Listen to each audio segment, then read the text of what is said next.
ನಮ್ಮ ಗ್ರಾಮದಲ್ಲಿ ಮಳೆ ರಾಯನಿಗಾಗಿ ನಾವು ವಿಶೇಷ ಪೂಜೆಯನ್ನು ಕೆರೆಯಂಗಳದಲ್ಲಿ ಸಲ್ಲಿಸಿ ಈಗೇನು ಈಗ ಮುಂಗಾರು ಶುರುವಾಗ್ತಾ ಇದೆ, ಇನ್ನೂ ಮಳೆ ಬರ್ತಾ ಇಲ್ಲ.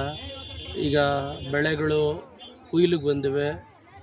ಇನ್ನೂ ಒಂದಷ್ಟು ಬೆಳೆಗಳು ಭತ್ತನೇ ಸರಿಯಾಗಿ ಬೆಳೆದಿಲ್ಲ. ಒಂದು ಹದ ಮಳೆ ಬಂದಿದ್ದರೆ ಭಾಳ ಅದ್ಭುತವಾಗಿ ಬೆಳೆಗಳು, ರೈತ ಬೆಳೆದಂಥ ಎಲ್ಲ ಬೆಳೆಗಳು ರೈತನಿಗೆ ನೇರವಾಗಿ ಸಿಗ್ತಿದ್ದು. ಈಗೆಲ್ಲ ಒಣಗಿ ಹಾಳಾಗ್ತಾ ಇದೆ. ಕೆರೆಕಟ್ಟೆಗಳಲ್ಲಿ ನೀರಿಲ್ಲ.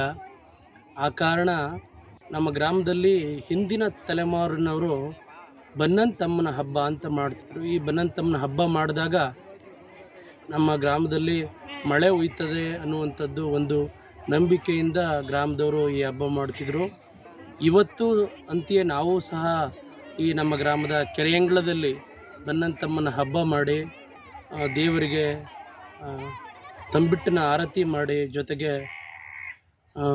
ಮಡೆ ಅನ್ನವನ್ನು ಮಾಡಿ, ಕೋಳಿಗಳನ್ನು ಕೂದು ಬಲಿ ಕೊಟ್ಟು ಬನ್ನಂತಮ್ಮನಿಗೆ ಹರಕೆ ಕಟ್ಟಿ ನಾವು ಈ ಹಬ್ಬವನ್ನು ಮಾಡ್ತಾಯಿದ್ದೀವಿ. ಬಹಳ ಗ್ರಾಮದ ಎಲ್ಲ ಜನಸಾಮಾನ್ಯರೆಲ್ಲರೂ ಸೇರಿ ಮತ್ತು ರೈತರು ತಾಯಿಯಲ್ಲಿ ಹರಕೆಯನ್ನು ಕಟ್ಟಿ ಒಳ್ಳೆ ಮಳೆ ಬೆಳೆ ಆಗಲಿ ಅಂತೇಳಿ ಹರಕೆಯನ್ನು ಕಟ್ಟಿ ಈ ಹಬ್ಬವನ್ನು ಮಾಡ್ತಾಯಿದ್ದೀವಿ. ಈ ಹಬ್ಬ ಮಾಡಿದ್ರೆ ಮಳೆ ಬರುತ್ತದೆ ಅನ್ನುವಂಥದ್ದು ಒಂದು ನಂಬಿಕೆ ಮೇಲೆ ಈ ಹಬ್ಬ ಮಾಡ್ತಾಯಿದ್ದೀವಿ. ಗ್ರಾಮದವರೆಲ್ಲ ಒಟ್ಟಿಗೆ ಸೇರಿ ಮಾಡ್ತಾಯಿದ್ದೀವಿ.